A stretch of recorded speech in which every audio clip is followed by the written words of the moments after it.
Our episodes deal with serious and often distressing incidents. If you feel at any time you need support, please contact your local crisis centre.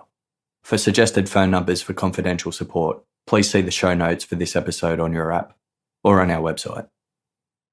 Today's episode involves crimes against children and won't be suitable for all listeners.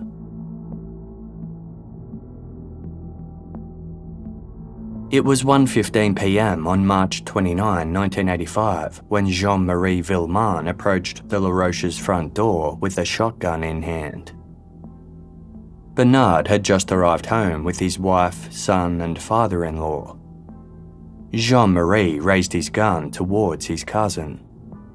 Taken aback, Bernard said, "Don't do anything stupid." He urged his cousin to put the gun down. "I swear I didn't hurt your kid," Bernard said. "It wasn't me." He invited Jean-Marie to come inside so the two could talk. Jean-Marie demanded answers. He hadn't come with the intention to cause harm, but the more Bernard tried to placate him, the more overwhelmed Jean-Marie became. The words from the crow's letter haunted him. "I hope you die of grief." He aimed the gun at Bernard's chest and pulled the trigger.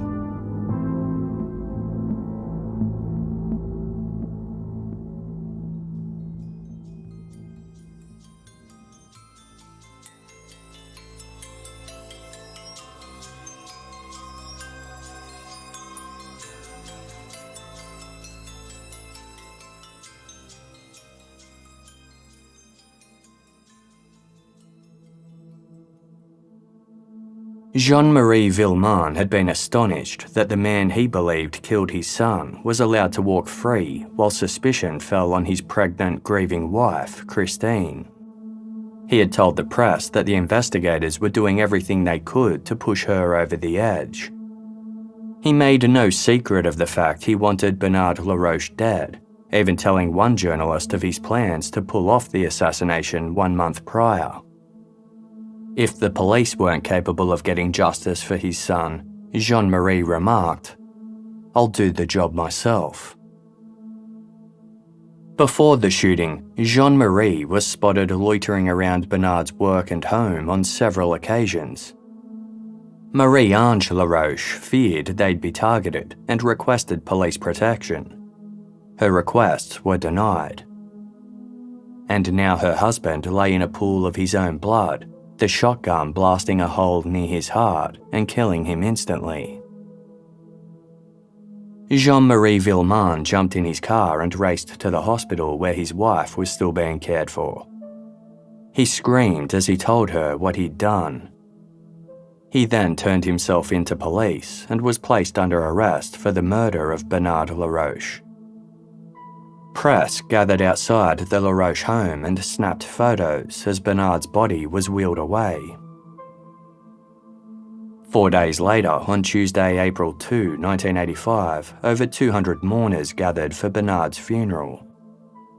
The family warned the press to keep at bay, but photographers still assembled at a safe distance.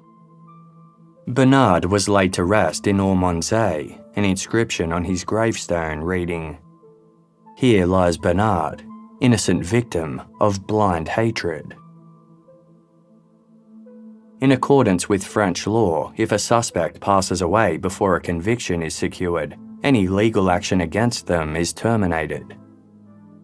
This meant that even though the murder charges against Bernard LaRoche were still active at the time he was shot, in his death he essentially benefited from the presumption of innocence.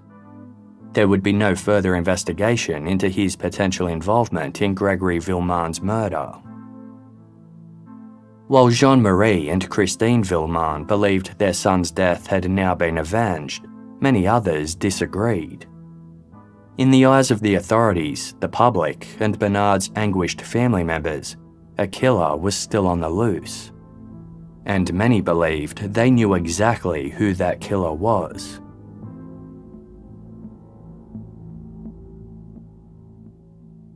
In late April, police conducted an extensive search of Jean-Marie and Christine's home. It was no longer occupied. With her husband now in jail, Christine had gone to live with her grandmother in a small town roughly an hour's north of La Panche. As police scoured the chalet, they were on the lookout for one item in particular. In the cellar, they came across some sheets of metal that had been tied together with rope. It was exactly what they were looking for. Forensic analysis revealed that the rope in the Villemins' home was identical to that which was used to tie Gregory's hands and feet together. JeanMarie told police the rope came from his father, who had helped him with some work a few months prior to Gregory's death. JeanMarie said rope from the same bundle had also been used to fix the roof of Bernard Laroche's car. His father denied this. Although the discovery was compelling, it wasn't exactly the smoking gun investigators were hoping for. The rope was a common household item in the region, and most residents purchased their hardware from the same suppliers.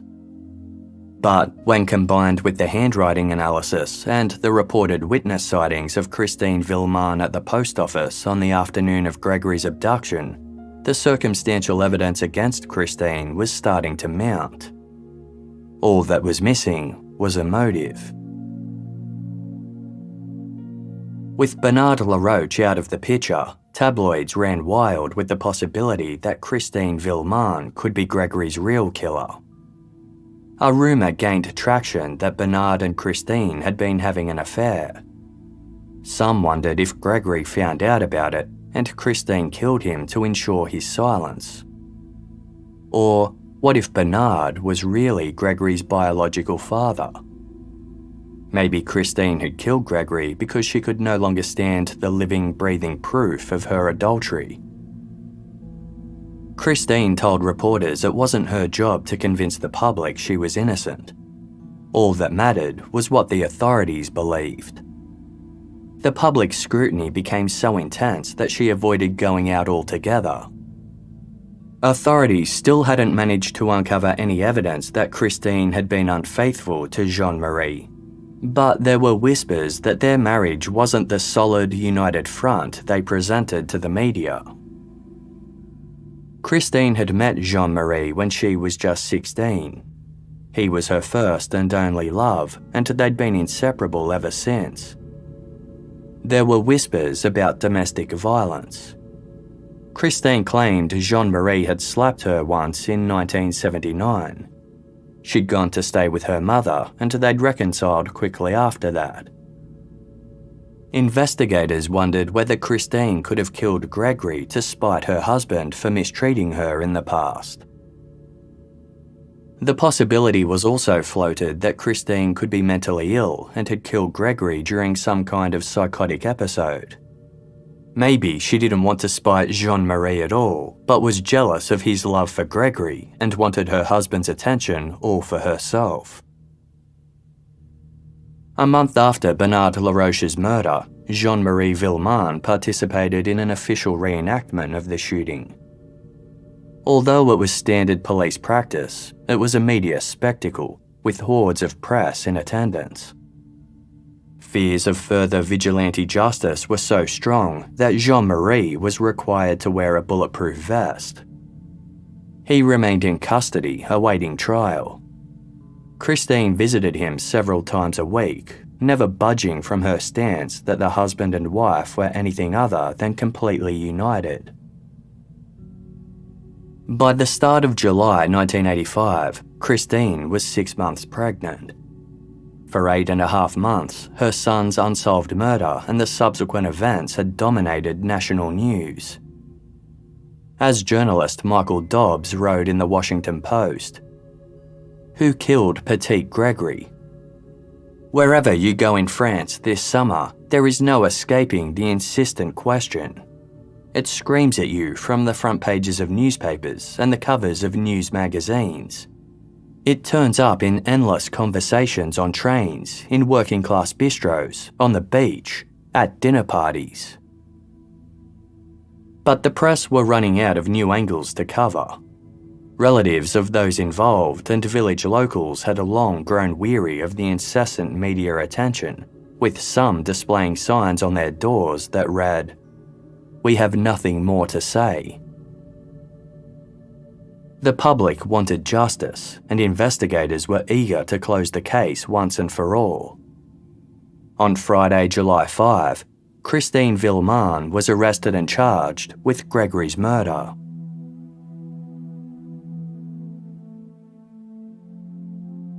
Christine was unwavering in her claims of innocence. After 6 days in custody, she announced she was going on a hunger strike unless she was released from remand. News of the strike reached her husband in prison, and he too stopped eating.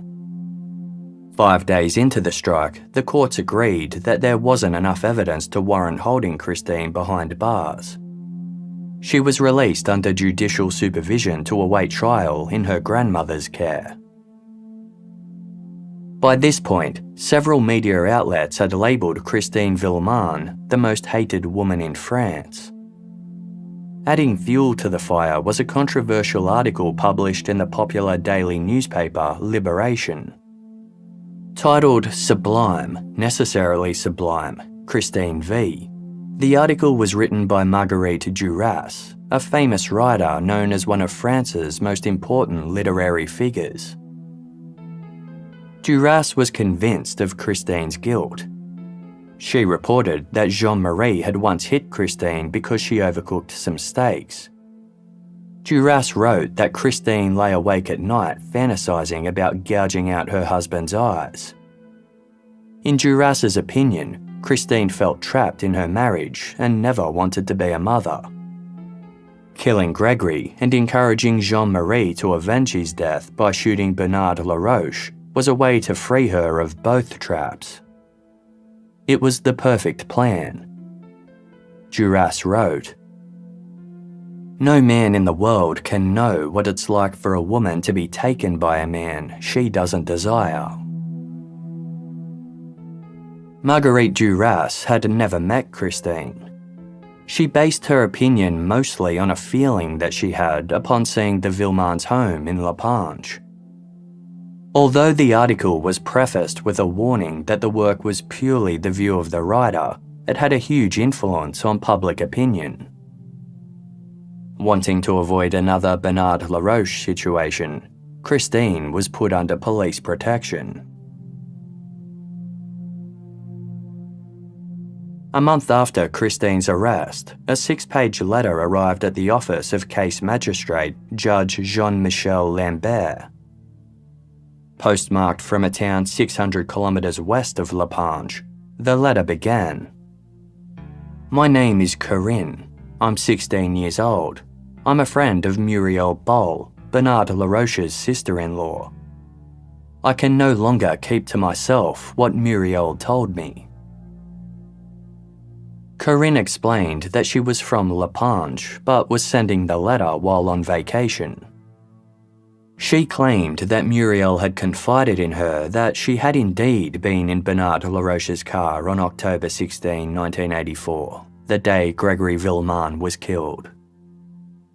Muriel had retracted her confession out of fear of her family. According to Corinne, Muriel said that Bernard was madly in love with Christine Villemin. Christine had rejected his advances, so Bernard killed her son out of revenge. Shortly before the crime, Christine allegedly told Bernard she was glad she didn't marry him because his son was flawed, whereas hers was perfect. Bernard was said to have responded, "Don't worry, he won't be perfect for long." The mysterious Corinne couldn't be found. It was possible this was a fake name or that the letter was a ruse written by one of Christine's supporters. Christine denied ever making such comments to Bernard. Either way, investigators didn't put much weight on it, instead proceeding with their case against Christine.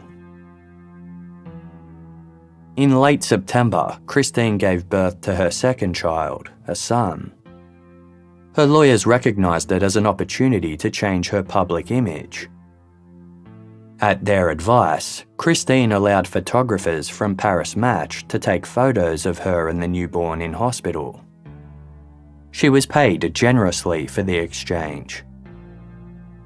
Instead of showing her as the loving, doting mother she hoped it would, the public accused Christine of exploiting her new child and profiting from the crime.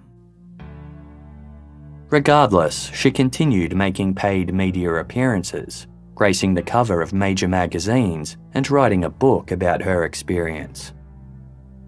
People interpreted her willingness for the spotlight as a further sign of her guilt and her lack of remorse. She was slammed for making money off the back of her dead son, but with mounting legal bills, Christine felt she had little choice. Even her in-laws turned against her.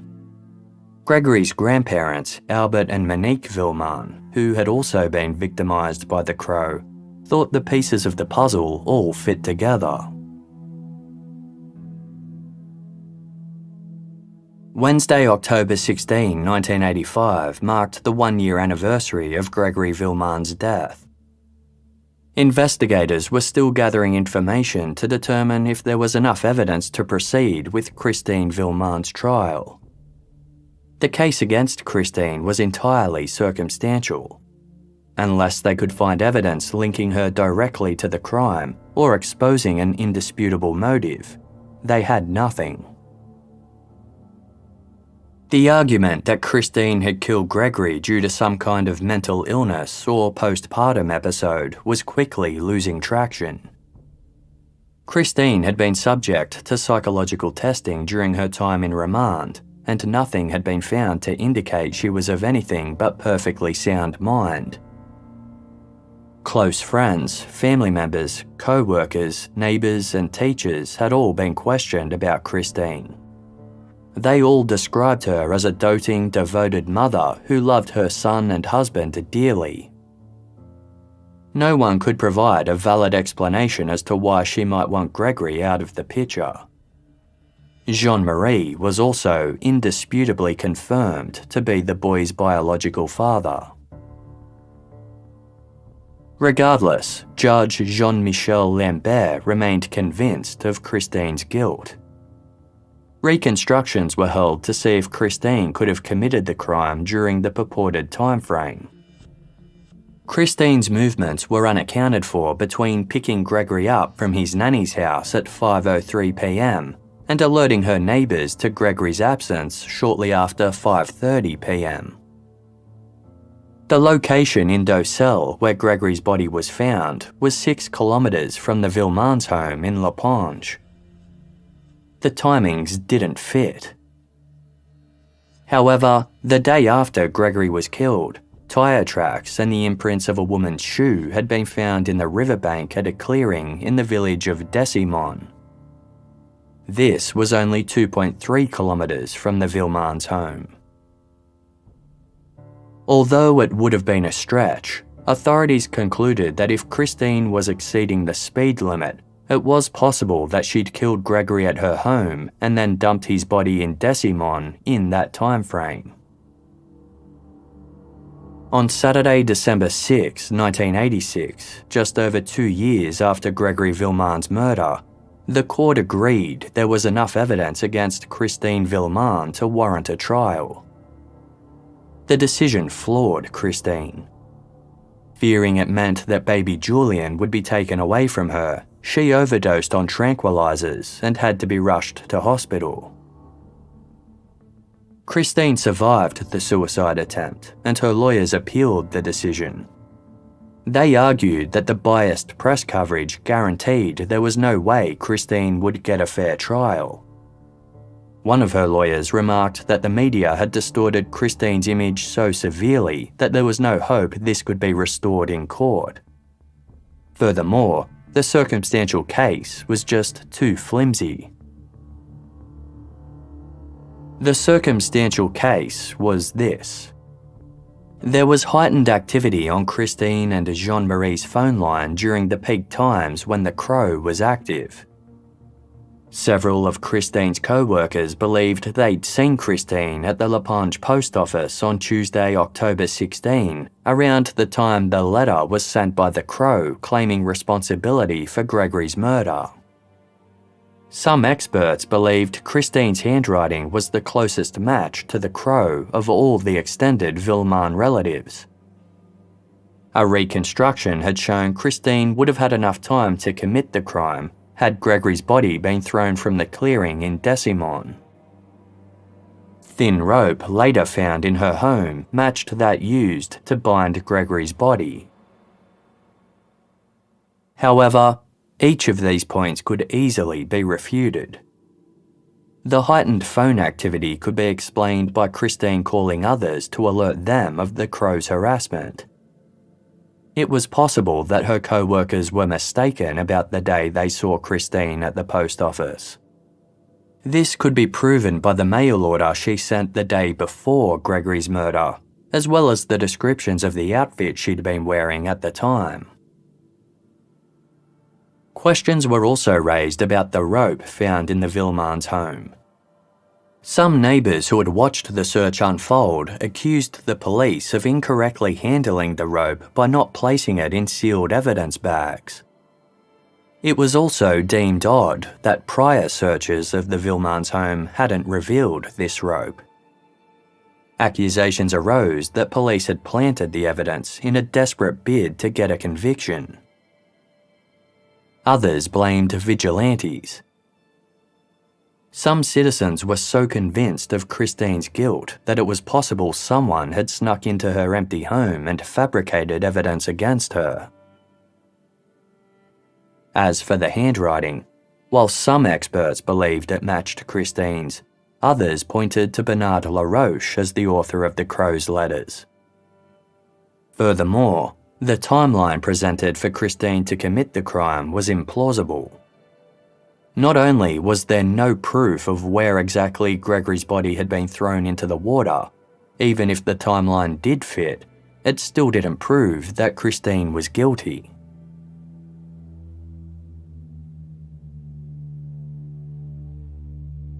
The Court of Appeal ordered that further investigation be conducted. They weren't convinced there was enough evidence to charge Christine, and had also identified some procedural errors that had been made along the way. It was yet another in a long series of roadblocks. The fact that so much time had passed without a conviction was a major sore point for authorities. Something needed to change. The criticism against Judge Jean-Michel Lambert had been escalating. His desire for the media spotlight had led him to disclose information that impacted the integrity of the investigation.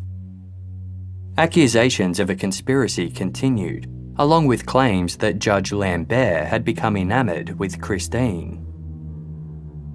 The case needed a fresh set of eyes.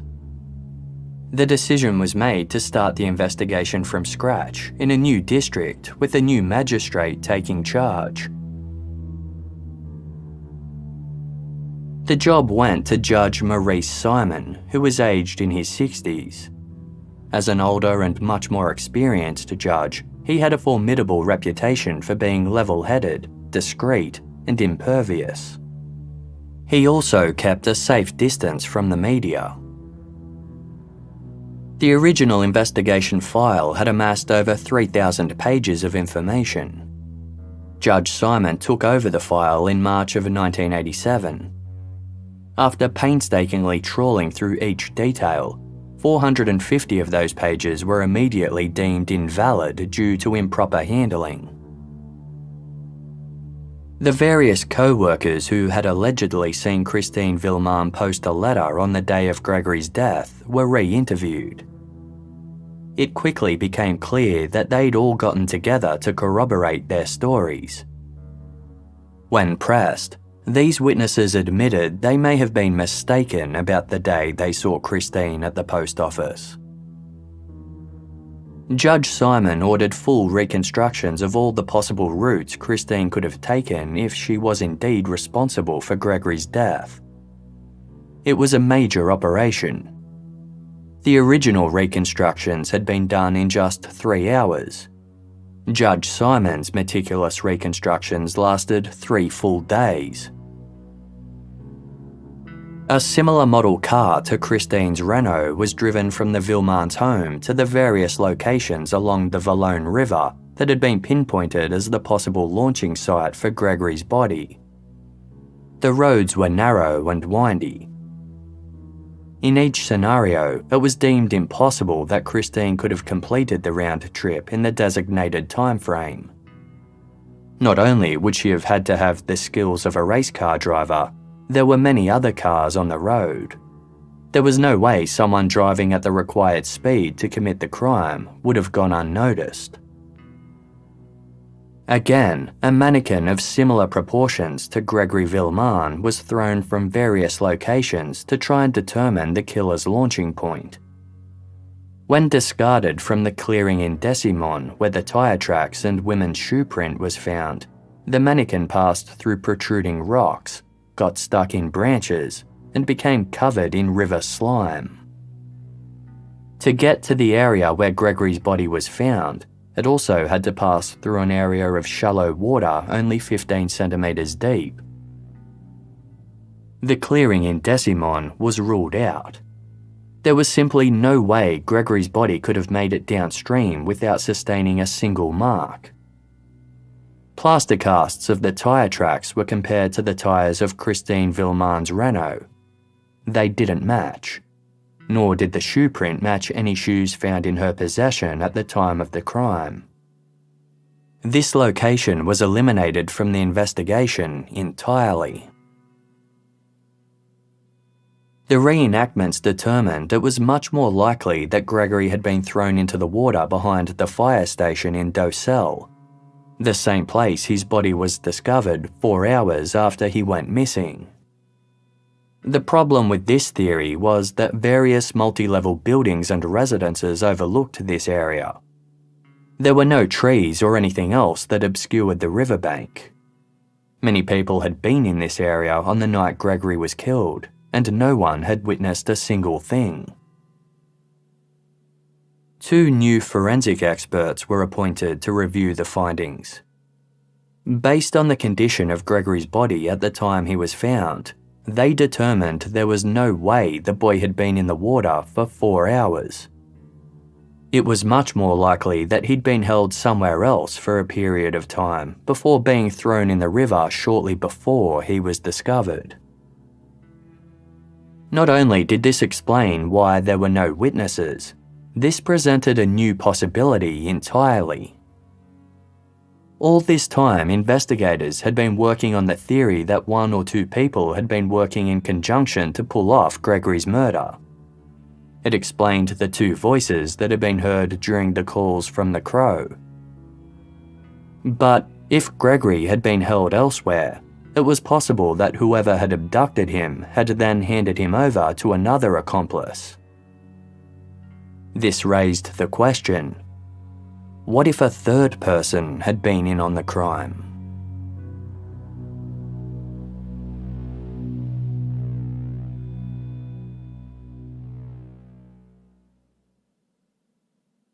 For the forensic experts tasked with reviewing Grégory Villemin's case, the absence of defensive marks or other signs of a struggle on Gregory's body was a major clue.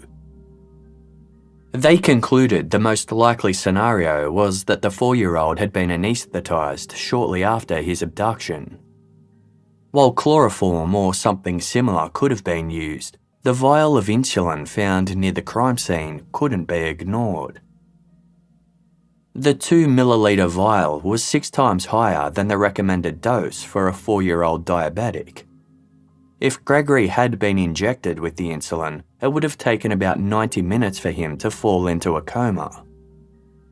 The killer or killers could have therefore held him unconscious for several hours before tying him up and throwing him into the river under the cover of darkness. There, he would have drowned peacefully within minutes. Tying his limbs together might have simply been done to add another macabre element to his death.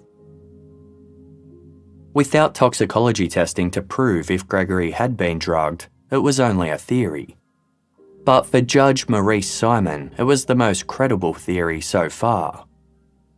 It also threw Bernard Laroche and Muriel Boll back into the fold. Muriel's alleged presence at the crime scene had always been a big question mark. If Bernard had indeed killed Gregory, why did he involve his teenage sister-in-law? The insulin theory could explain this. Muriel had access to the drug via her mother and purportedly knew how to administer it. The now 20-year-old Muriel was interrogated again. Over 5 hours, Judge Simon used all of his expertise to pry information from Muriel. She claimed she could no longer remember any details of Tuesday, October 16, 1984. As reported in the Netflix documentary Who Killed Little Gregory, Judge Simon believed Muriel was on the verge of confessing multiple times. He got the feeling she was terrified of her family. In one instance, their eyes locked. Judge Simon felt like Muriel was trying to convey a message that said, "Don't you understand? I can't talk. I tried everything, and I lost."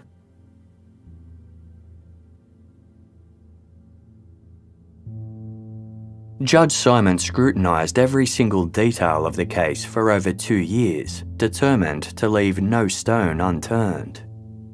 When the Crow had been active, Monique Villemin had kept a notebook of the time and dates of all the calls she and her husband received. Judge Simon discovered this notebook had since been tampered with. Various pages had been torn out and details had been altered. Among the missing pages were calls that took place at times where Christine Villemin was at work and unable to use the phone. An audio expert listened to all the recorded tapes of the Crow's phone calls and concluded that there were indeed 2 different people responsible for the calls. One was a male, likely middle-aged, between 45 and 50 years old. The other initially sounded like a woman of similar age, but the more the expert listened, he concluded the second voice was likely a younger male, aged between 30 and 40. Who those individuals were remained unknown. There had never been any doubt that the crime had been committed by someone in the family or with a very close connection to the family. Judge Simon considered all possible motives and rumours. He investigated claims of blackmail, extortion, affairs, illegitimate children, and generational grudges. Despite these monumental efforts, he uncovered no evidence of any sinister family secrets. Every key member of the extended Villemin family was re-interviewed and subject to another handwriting test. Most were reluctant to talk. Gregory's grandparents, Monique and Albert, were tight-lipped. Judge Simon got the feeling there was something they were trying to hide. Over the years, questions had been raised as to the potential involvement of Gregory's uncle, Michel Villemin. Not only did Michel have a close friendship with Bernard Laroche and harbour a deep jealousy for his brother, Jean-Marie, he was the only family member who'd been alone every time he'd allegedly received a phone call from the Crow. Some wondered if he'd made the calls up entirely to deflect attention from himself. If Michel presented himself as a victim of the Crow, surely no one would suspect him as being involved. As part of the reenactments, investigators had Michel Villemin replay his movements from the afternoon of October 16, 1984. Michel was visibly nervous as he relived the phone call he'd received from the Crow announcing that Gregory had been killed. Michel said that after receiving the call, he ran outside and yelled for his 12-year-old brother, Lionel, who was playing outside with a friend. The Crow had told Michel, "I'm calling you because there is no answer next door." Michel therefore told Lionel to go and find their parents and let them know what had happened. Police had questioned Lionel about this just days after Gregory's death in 1984. At the time, Lionel said he didn't hear the phone ring. Judge Simon re-interviewed Lionel. This time, Lionel said he did recall hearing the phone ring. The friend he was playing with outside did not. Michelle's reenactment raised some concerns. Some viewed his movements as strangely formal and precise, as though he'd rehearsed things in advance. There was also the question of why Michelle had sent Lionel to notify their parents, given the urgency of the situation. Michelle was older, faster, and had a car. Why not do it himself? The call from the Crow had come through at 5:32 p.m. This was the same time that Christine had just noticed that her son was no longer playing in the front yard. The Crow told Michelle that Gregory's mother was out looking for him, at a time she'd barely registered that he was missing. The Crow also said that Gregory had been strangled, which wasn't accurate. There was one possible explanation for these discrepancies. Michelle hadn't received a call at all, but was simply repeating what someone had told him to say.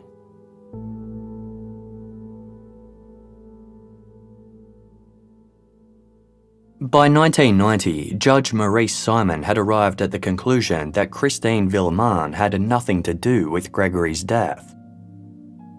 All signs pointed to Bernard Laroche, possibly working in conjunction with one or two accomplices. However, with Bernard now deceased and unable to defend himself, Judge Simon had to be incredibly careful about publicly implicating him. He agreed to a meeting with a reporter from the magazine New Detective, under the presumption that anything he said was off record. However, the magazine published the story, complete with the judge's theory. Lawyers for the Laroche family filed a complaint against Judge Simon for violation of confidentiality.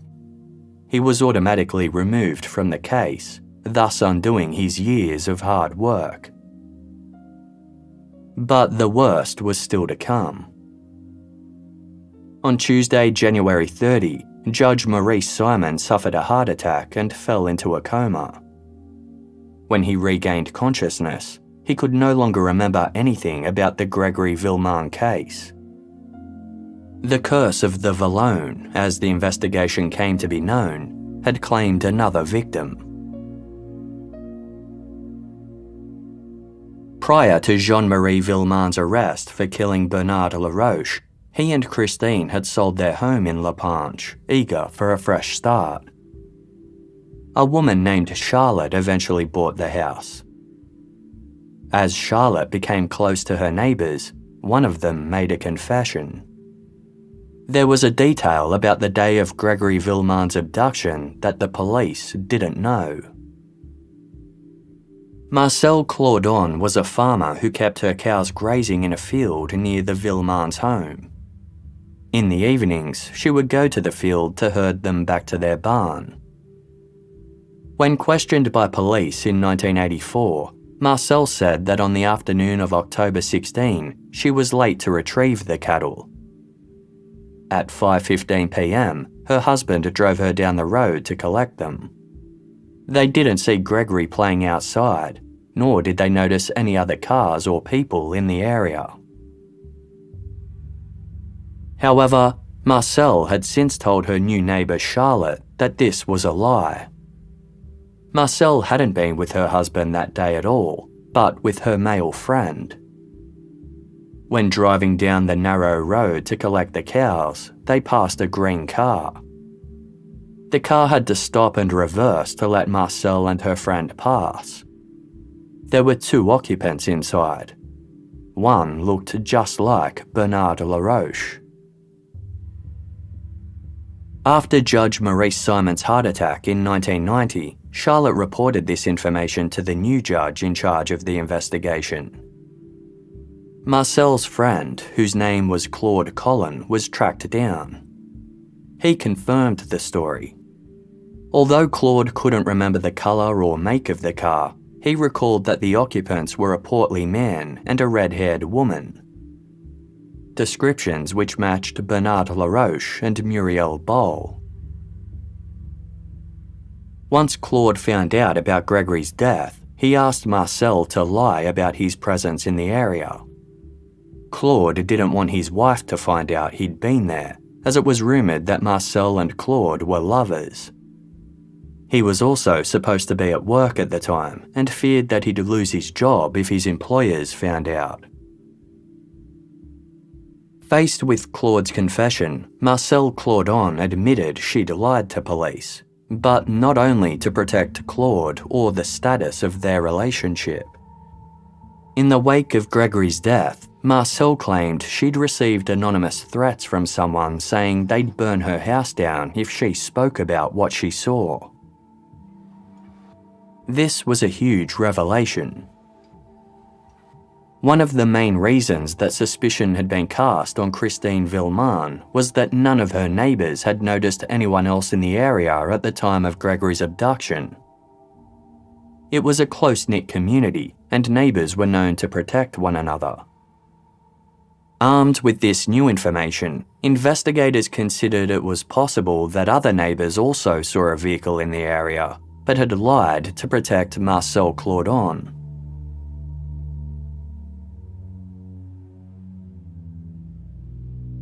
The 1984 confession made by Muriel Boll that implicated Bernard Laroche in the crime was put under the microscope.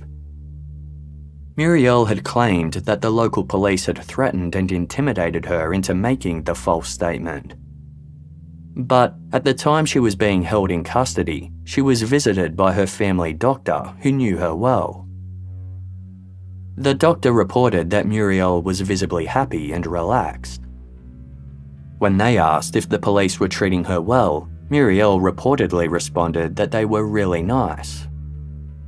She had been given food, adequate breaks, and was allowed to watch television. After Muriel made her confession, her father had been summoned to the police station. The police wanted to know if his daughter was a reliable witness.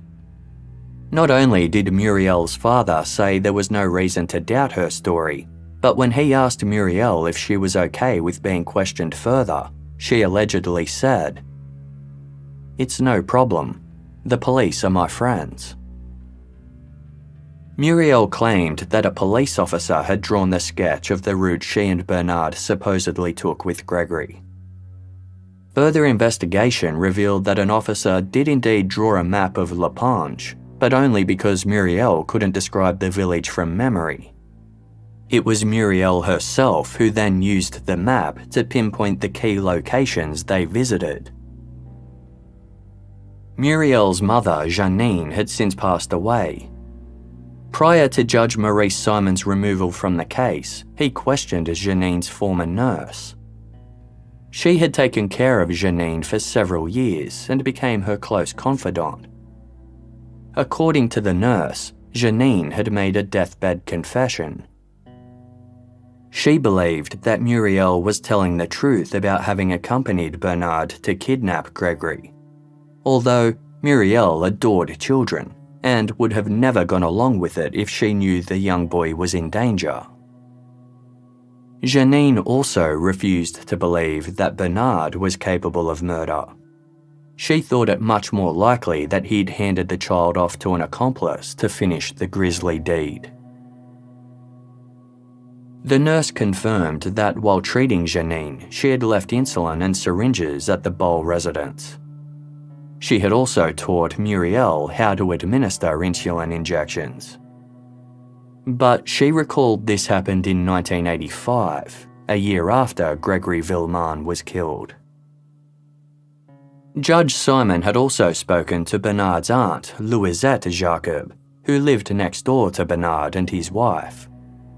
Louisette had a mild intellectual disability, but was considered sensible and incapable of lying. On 3 separate occasions, Louisette told Judge Simon that shortly after Grégory Villemin was killed, Muriel approached her in tears. She confided that she had been in Bernard's car with his son Sebastian and little Gregory. Bernard had left with Grégory and returned shortly after, alone. Muriel's classmates who claimed to see her get into a car on the afternoon of October 16, 1984, were re-interviewed. 2 of them were shown a photo board containing several vehicles. When asked to identify the one they saw Muriel get into, the witnesses both pointed straight to a green Peugeot 305 belonging to Bernard Laroche.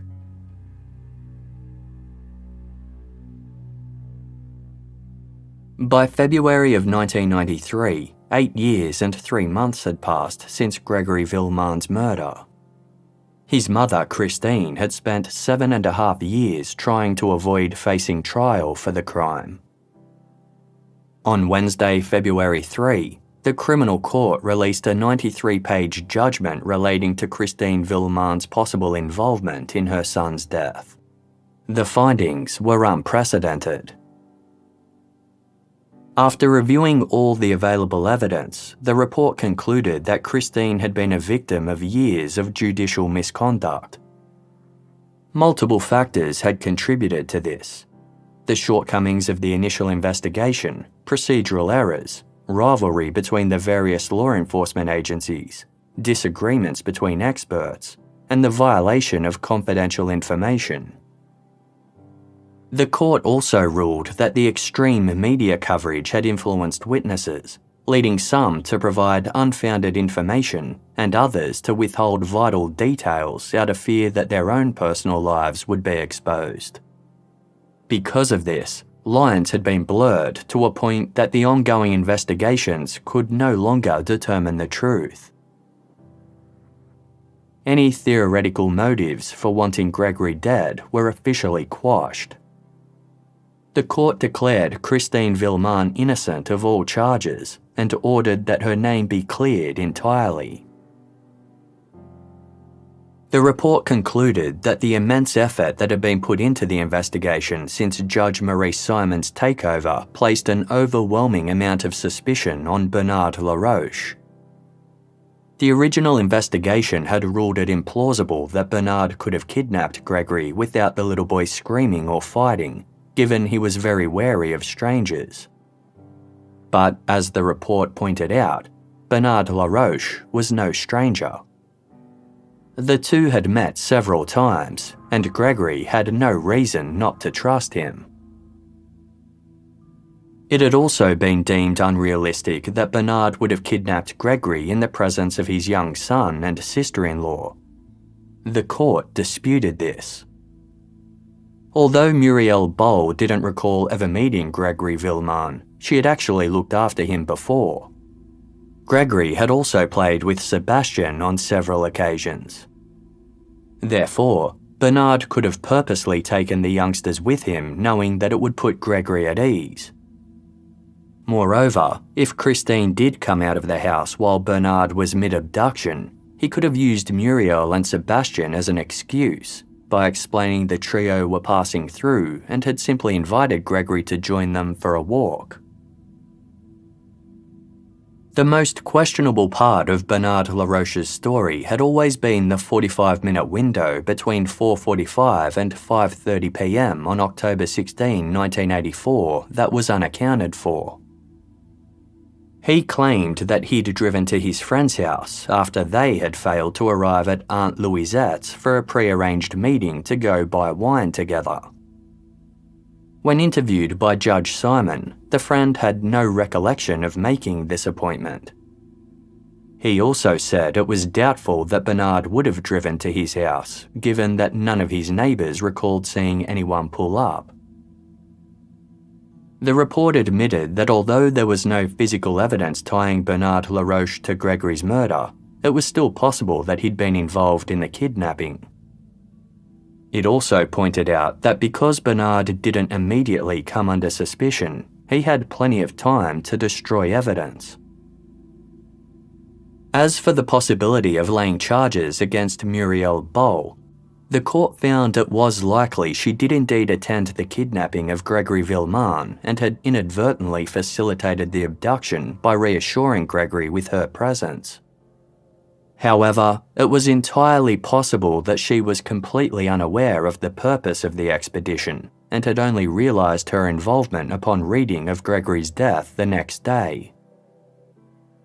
In the absence of any criminal intent or physical evidence, the court found it impossible to indict Muriel Boll for any charges. The report concluded, ultimately, there are very serious charges against Bernard Laroche. On the other hand, the underlying reasons for the hatred which seems to have dictated this crime remain uncertain. It is impossible to affirm that Grégory Villemin, whose death remains shrouded in mystery, was killed by Bernard Laroche. As long as the witnesses who claim to know nothing or give versions of the facts apparently contrary to the other results of the investigation, no new hearing, confrontation, or other investigation will succeed in overcoming their stubbornness and dissipating the thick mists that still remain. For these reasons, the court hereby rejects the requests for new additional information and declares there is no reason to proceed further against anyone. The media had been quick to stigmatise Christine Villemin as her son's killer, but with the courts officially absolving her of the crime, it barely made the news.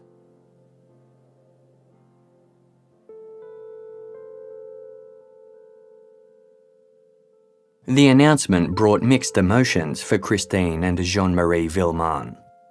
Although they were thrilled that Christine had been officially exonerated, they still hadn't received closure about their son's murder. There were still so many unanswered questions. By killing Bernard Laroche, Jean-Marie had hindered any further investigation into his involvement. In an earlier interview with the journalist Marianne Orsini, Christine was asked if there was anyone she would never be able to forgive. Christine replied, "Muriel Boll is the one I hate the most right now. If she hadn't recanted, Laroche would be in jail. He would have been tried, and Jean-Marie would not be in prison. He would always be by my side, and I wouldn't be wrongly accused. But we'll have to know the truth someday." Jean-Marie had been released from prison in 1987 and placed on judicial supervision awaiting his official sentencing. His trial finally went ahead in December of 1993. All the key individuals in the Grégory Villemin case were scheduled to appear, including witnesses, family members, police, and experts from various fields.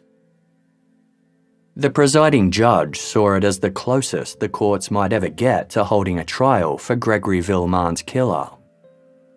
Recognising an opportunity to publicly dissect all the circumstances relating to the young boy's death, the judge declared that no topic would be off limits.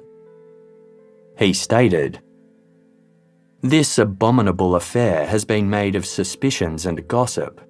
We must take advantage of this trial to wash it out. Only the truth can bring a bit of peace from all this sadness." On the first day of the trial, hordes of people gathered outside the courthouse hoping for a seat inside. Jean-Marie Villemin was placed behind a bulletproof barrier for his own protection. Although he openly admitted to killing Bernard Laroche, Jean-Marie reasoned that his actions were warranted given his firm belief that Bernard had killed his son and managed to get away with it. Jean-Marie told the court, "I regret what I did. At the time I was overwhelmed by grief. But don't ask me to beg for forgiveness. The crow said I would die of grief. Maybe. But I wanted to have him first." Bernard's widow, Marie-Ange, was also present. Outside court, she told reporters that she didn't blame Jean-Marie for killing her husband, as he too was a victim. Instead, she placed blame on the media and the botched investigation for fueling Jean-Marie's rage. The case's original magistrate, Judge Jean-Michel Lambert, was called to testify. On the stand, he answered a barrage of questions regarding the failures of the early investigation. He mostly gave evasive answers, responding, "I don't remember," or simply, "It's possible." Judge Lambert said he regretted giving inappropriate interviews to the press, saying he was influenced by the media madness at the time. He admitted that it was an error to release Bernard Laroche, stating, "I certainly made mistakes, I recognise them, but I refuse to be a scapegoat." On the stand, Muriel Boll stuck by her story that the police had intimidated her into making a false confession. Gregory's grandmother, Monique Villemin, strongly denied she was lying to protect a family secret. Her husband, Albert, conceded it was possible that his son, Michel Villemin, was behind the Crow, an accusation that Michel strongly denied. Some of the recorded phone calls from the Crow were played in public for the first time.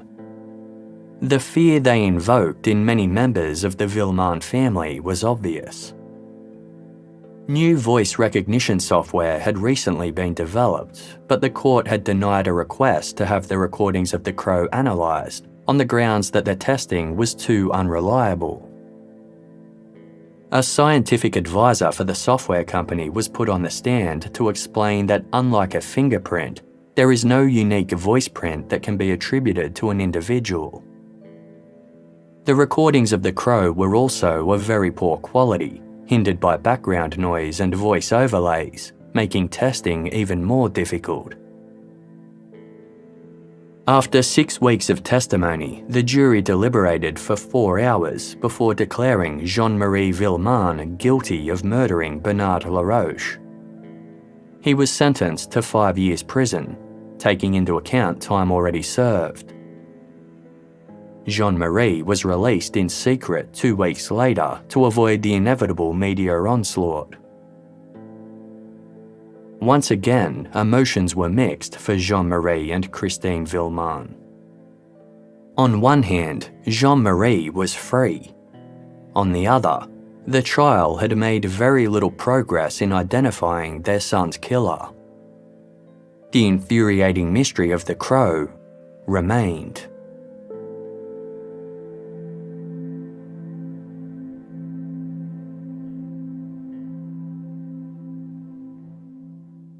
Jean-Marie and Christine Villemin did their best to move on with their lives. They relocated and had 2 more children, including a boy named Simon, after Judge Maurice Simon, who had been unwavering in his quest to find answers.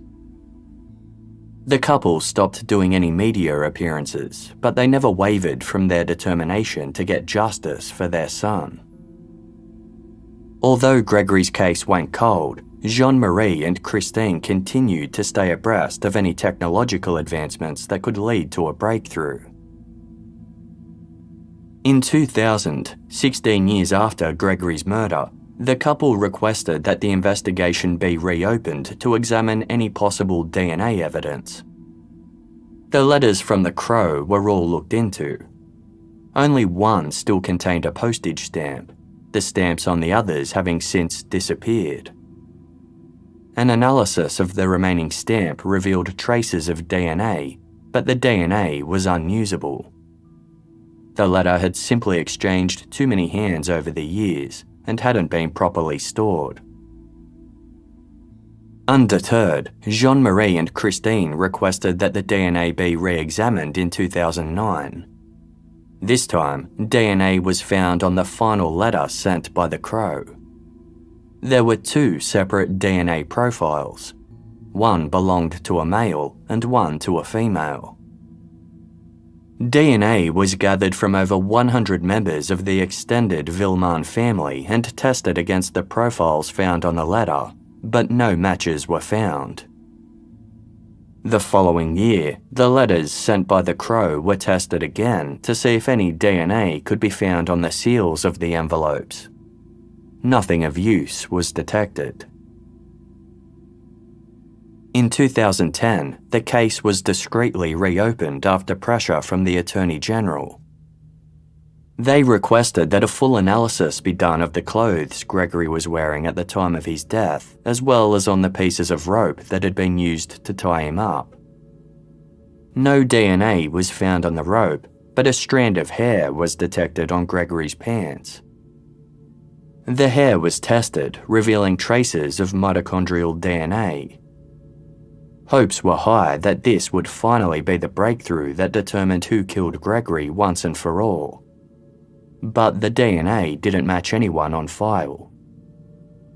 The vial of insulin, its packaging, and the syringe that were found near the crime scene were also examined.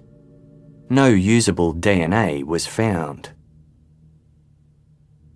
Several fingerprints and traces of DNA were also found on the letter from Corinne, the mysterious friend who claimed Muriel Boll had confided in her about her involvement in Grégory's abduction. The fingerprints belonged to a magistrate and 2 police experts, while the DNA couldn't be linked to anyone. The voice recordings of the crow were digitized. Using advanced audio recognition technology, they were compared against the voices of the various protagonists in the Grégory Villemin case, as had been recorded by journalists in the early days of the investigation. Once again, the voices of both a man and a woman could be detected, but it wasn't possible to identify a specific individual. In 2013, the Attorney General announced, "There is still hope insofar that the file is not closed, but from a scientific point of view, hope is fading."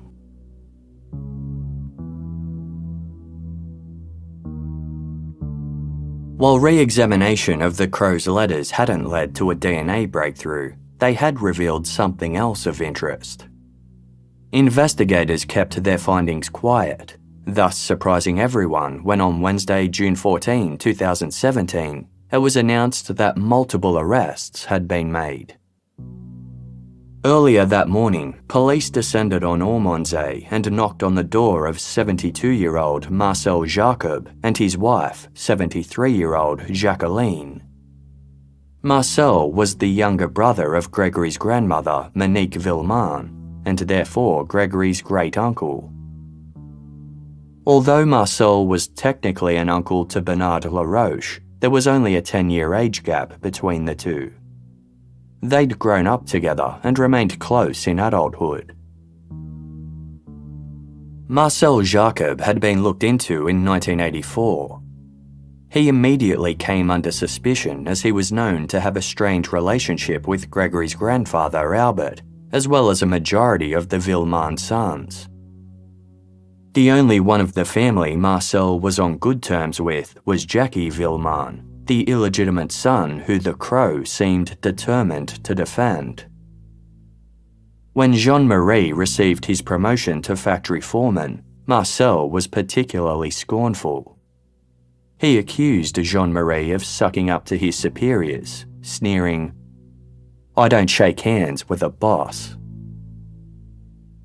Some members of the family had suspected Marcel Jacob of being the Crow for various reasons. Albert Villemin believed he'd once heard someone walking up a staircase in the background of one of the Crow's calls.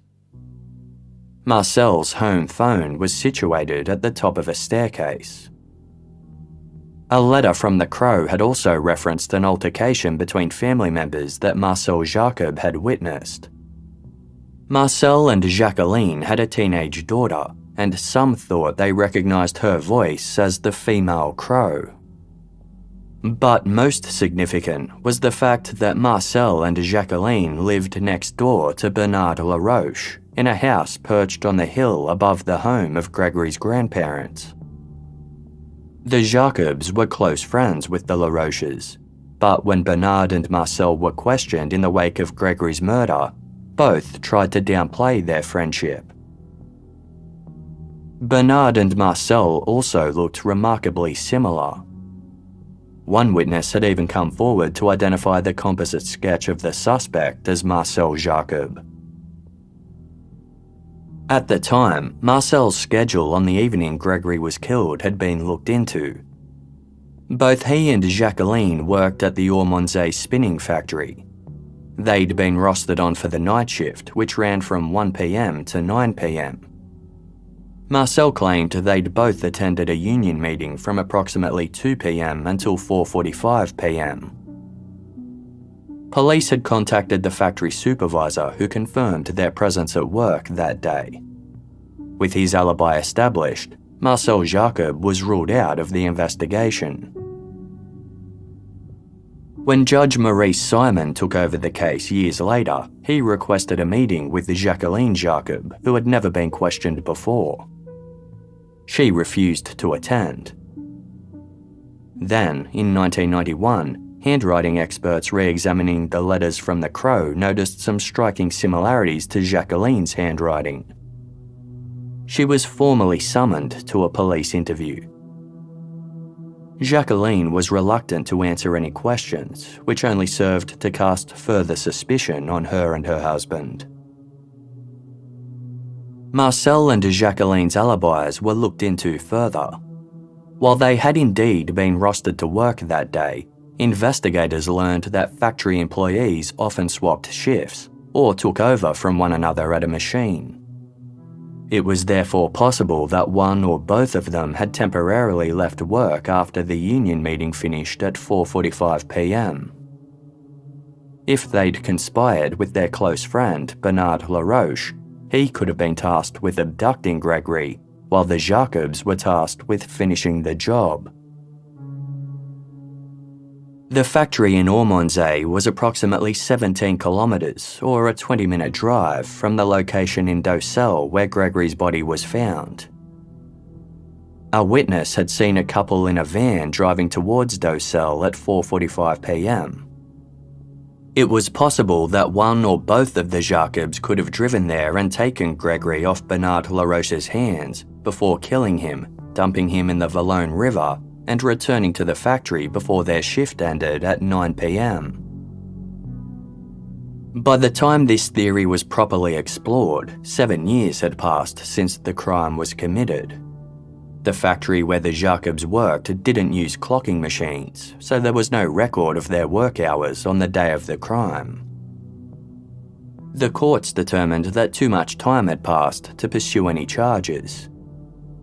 In the absence of any sufficient evidence against them, any further investigation into Marcel and Jacqueline Jacob was dropped. In 2016, the creation of new software allowed investigators to upload information from the hundreds of testimonies that had been gathered in the Grégory Villemin case over the decades. The program then used this information to establish an extremely detailed chronology of the day that Grégory was killed. This allowed for the alibis of various family members to be cross-checked. Aerial photographs of the key locations in the case were also analysed to see whose movements lined up with the Crow and who had access to the information divulged by the Crow over the years. Based on the findings, investigators generated a report that concluded 2 different scenarios. 1. Bernard Laroche had kidnapped and murdered Grégory Villemin with the complicity of Muriel Boll. 2. Bernard Laroche had kidnapped Grégory with complicity from several accomplices. Someone other than Bernard had committed the final act of murder. In this scenario, all of the accomplices would have shared the same jealousy towards Jean-Marie Villemin. Several names were highlighted. One of those was Grégory's uncle, Michel Villemin. While Michel's confirmed presence at home on the afternoon Grégory was killed ruled him out as being directly involved in the crime itself, the report speculated that Michel played a key role as intermediary. His wife, Jeanette, was also known to harbour intense jealousy towards Jean-Marie and Christine Villemin. The report concluded that Michel and Jeanette had fed the Crow gossip, which allowed them to harass various family members for years. The other accomplices were determined to be Marcel and Jacqueline Jacob. The report concluded, on October 16, 1984, Marcel and Jacqueline Jacob were able to satisfy their hatred for the Villemins by carrying out the assassination of little Gregory. In 2017, the decision was made to arrest the couple for complicity in murder, failure to disclose a crime, and failure to assist a person in danger. The couple, now aged in their 70s, were taken into police custody and interrogated. Jacqueline mostly evoked her right to remain silent. Marcel was tight-lipped at first, but eventually began to speak. He maintained he'd been at work on the evening of October 16, 1984, and he and his wife had both attended a union meeting. Marcel said he'd learned of Gregory's abduction at around 9 p.m. from his supervisor. The police asked why he didn't participate in the search. Marcel responded that he'd only ever met Gregory once and didn't want to get involved in things that weren't of concern to him. However, Marcel's daughter Valerie told police that in the days following Gregory's death, Marcel had called her from work seeking updates on the case. This not only proved that he had an interest in the investigation, but also that he was able to make personal phone calls from his work. This detail was significant. Some of the calls from the Crow had been made during a time Marcel Jacob was confirmed to be at work. Background noise heard in the phone calls could potentially be explained by the factory noise. According to Valerie, her mother had twice tried to leave her father. She'd only come back after Marcel threatened to reveal something about her. Valerie also told police that her parents had permanently kept a pair of binoculars in their living room during the early 1980s and constantly used them to look towards Monique and Albert Villemin's home.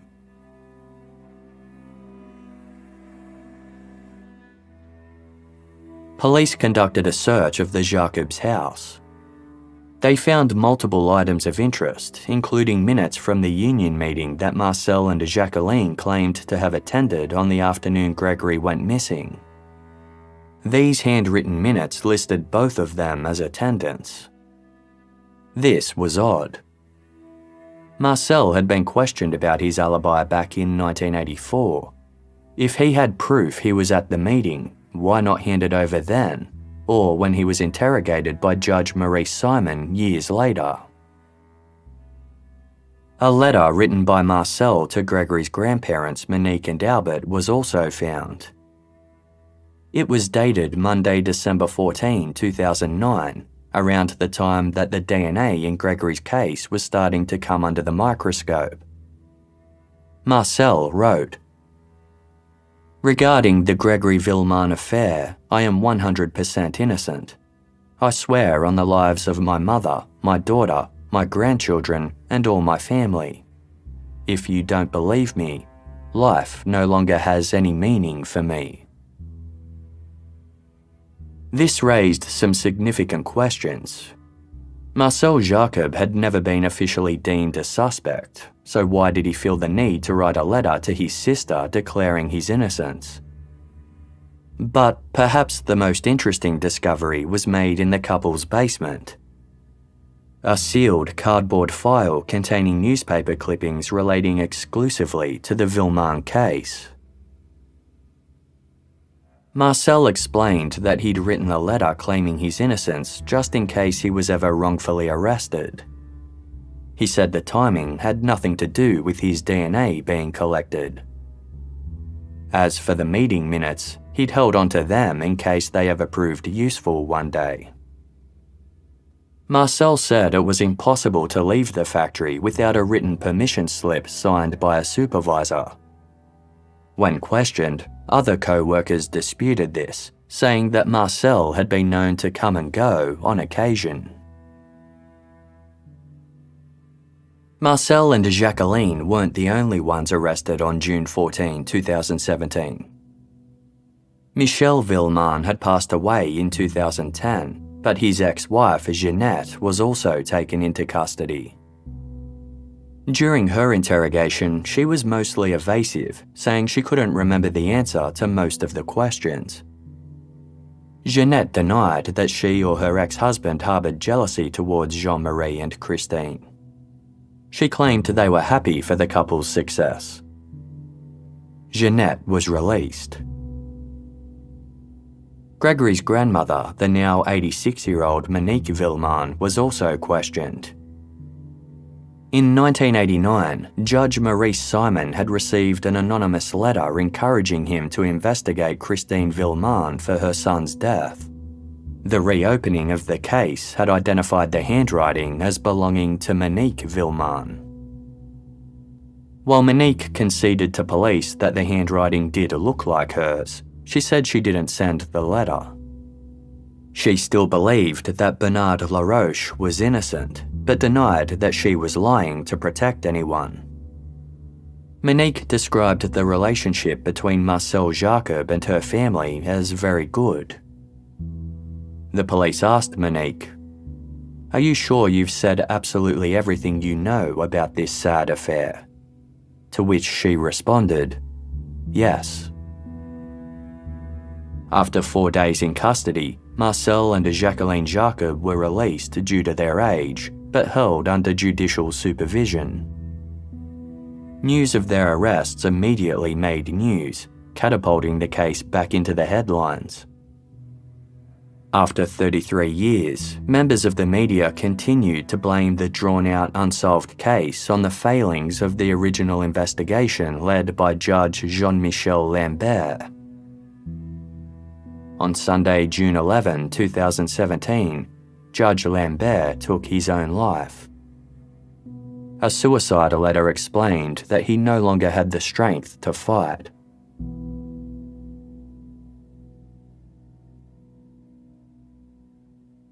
Over the years, Muriel Boll remained steadfast in her claims of innocence. But in May 2017, a parishioner of a church in La Pange made a startling discovery.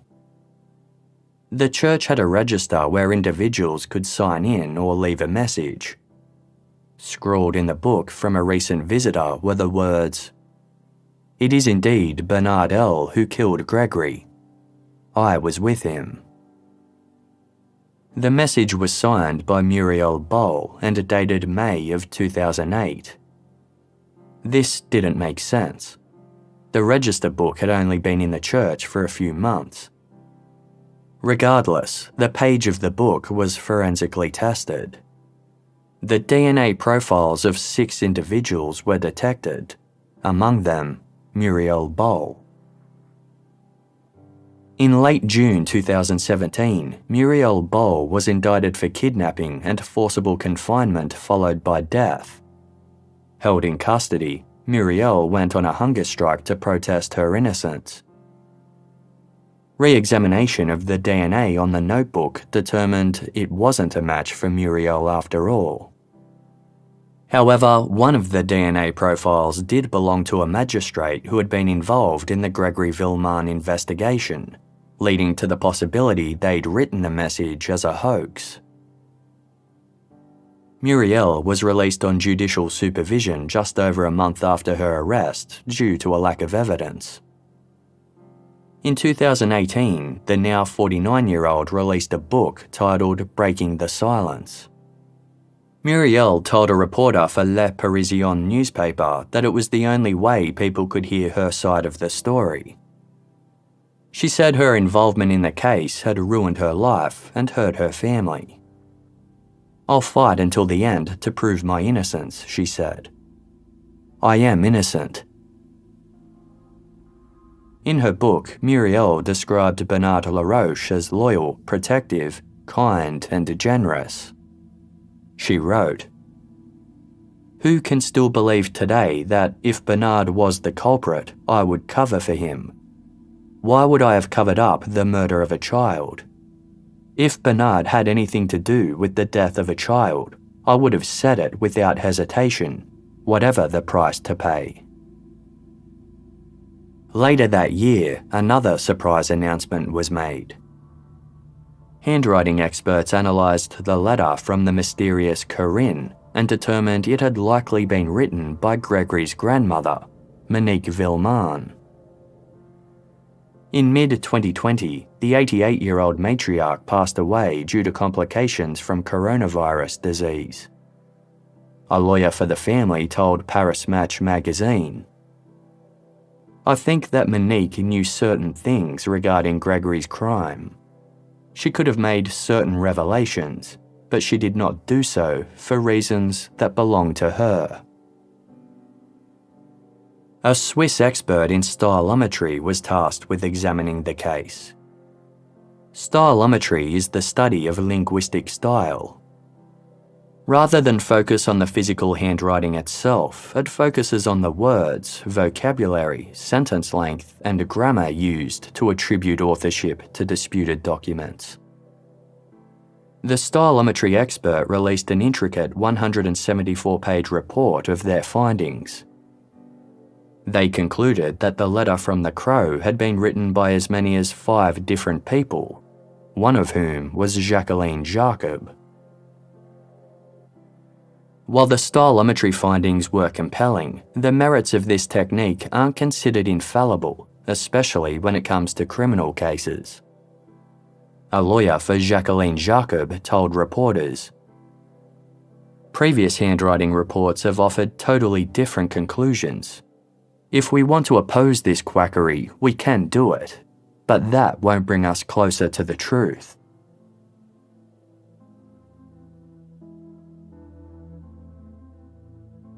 As of early 2023, Grégory Villemin's murder remains unsolved. The case has been subject to at least 15 books, multiple documentaries, and TV series. As explained by journalist Michael Dobbs for The Washington Post, the Gregory case continues to grip the public as it, quote, "has been the story with everything: a murdered child, blackmail, rivalry between different police forces, a second murder, family hatreds, and dark suspicions that some terrible injustice has been done." Back in 1993, a lawyer for the LaRoche family told the LA Times that stupidity was the reason the case hadn't been solved. He commented, "All the mistakes in an investigation that could have been made have been made here." His sentiments were shared by a lawyer for the Villemin family, who added, "The institutions only function if the people in them function. In this case, the people didn't function." Throughout the investigation, various pieces of evidence have been mishandled or gone missing entirely. Expert testimony has been nullified. Gregory's autopsy has been declared inadequate. Investigators have been blamed for being biased towards certain persons of interest, with their lack of control allowing the media to railroad everything. The media fast can't be understated. As one academic explained, "From an ethical perspective, this case is disturbing, not only because of the gruesome details, but also due to the negligible morality of the media's coverage. It has been questioned whether the protagonists in this story were merely observed by the journalists or whether the journalists pushed them to act." A lawyer for Bernard LaRoche once told the press, "Perhaps if, from the beginning, everyone had remained silent, reporters wouldn't have stayed here, and it would have been just another ordinary crime in France."